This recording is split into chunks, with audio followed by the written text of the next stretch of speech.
Hey there, and welcome. So, we're going to do something pretty cool. We're going to take that machine learning model of yours, the one that feels like a total black box, and turn it into a fully monitored system. And the best part? We're going to do it in literally just a few minutes. Ready? Let's dive in. So let me ask you something. Is your production ML model basically a black box? Yeah, if you're working with ML in the real world, I bet that question really hits home. You've done the hard work. You've built it, you've shipped it. But now what? What is it actually doing out there? Is it working like you thought it would? Is the data it's seen getting a little strange? When you can't see what's going on inside, you're just flying blind. And that can lead to some serious headaches. Bad predictions, unhappy customers, and a real hit to the bottom line. And that's exactly what we're here to fix. In just the next couple of minutes, we are going to flip that switch and give you total visibility into how your model is behaving, how it's performing, and its overall health.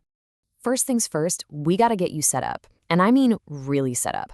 This is not going to be one of those things that takes all afternoon. We're talking maybe a minute tops to get the foundation ready to go. It's that classic three-step dance you've done 1,000 times.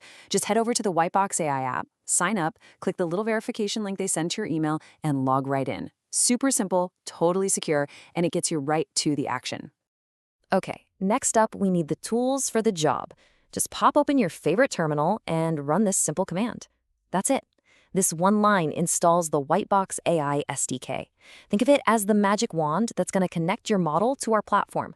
No crazy dependencies, no jumping through hoops. Seriously, it's just that one line. And for the last piece of this setup puzzle, your API key. This is basically the secret handshake for your code. Just log back into the platform, head over to your profile, find the API keys section, and hit Generate New Key. Go ahead and copy it somewhere safe. You're going to need it in just a sec. All right, setup is officially done. Now we get to the fun part. Let's introduce your model to the WhiteBox AI platform. This is how we're going to tell the system what to watch and, what good actually looks like. And don't worry, you already know all of this stuff. We just need the basics, like the model's name, what kind of problem it solves, the features it looks at, what it's trying to predict, and how well it did during training. All of this should be super familiar from when you built it.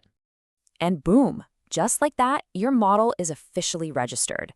The platform's going to spit out a unique model ID for you. Now, this is important. Copy this ID and keep it handy. It's how the SDK knows exactly which model to send all the good data to. Okay, let's get to the part where it all comes together. We've done the prep work, and now it's time for the payoff. This is the moment where you connect your live model and really truly turn on the lights. This right here, this is where the magic happens. And you're going to love how simple it is. You don't have to refactor your code or anything crazy. Just add this one little line. It's called a decorator, right above your prediction function. Pass in the client and that model ID we just saved, and, that's pretty much it. No, seriously, that's all it takes.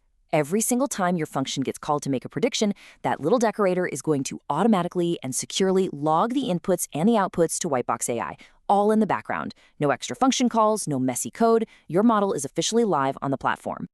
So your model's predictions are flowing in. What's next? Well, now we make the platform do the work for you. Let's set up an automatic watchdog that'll bark the moment something needs your attention. The second you log back into your dashboard, everything will look different. You're now seeing live performance metrics, how many predictions you're making, and a log of all the recent activity. You'll also see a status for data drift, which is a huge deal. It tells you if the data your model is seeing in the wild is different from what it was trained on. This is your new mission control. And this is the core value. Right here on the left, there's that baseline accuracy you told us about during registration, 0.87. And on the right, that's your live real-world accuracy. This quick comparison tells you everything you need to know in a single glance. Is it performing as well as it should be? You'll know instantly. Now, to make this truly hands-off, you can set up alerts. We even suggest a few to get you started. For example, you can create a high-severity alert if your accuracy drops below a certain point, or maybe a critical one if your error rate suddenly spikes. This way, you don't have to stare at the dashboard all day. It will literally tell you when it's time to look. Okay, let's just take a quick breath and look at what we just did. We started with a model that was a complete black box, and in just a few minutes, we've built an entire monitoring system around it. I mean, look at this list. In the time it takes to grab a coffee, you've created an account, installed the tools, registered your model, started logging live predictions with a single line of code, and now you have a live dashboard with automated alerts. You've gone from 0 to fully monitored. That's awesome. And that pretty much wraps up our quick start. You've successfully turned on the lights for one model, and you've seen just how easy it is. So the real question now is, what about all your other models? What are they up to in the dark, and what kind of secrets are they just waiting to tell you?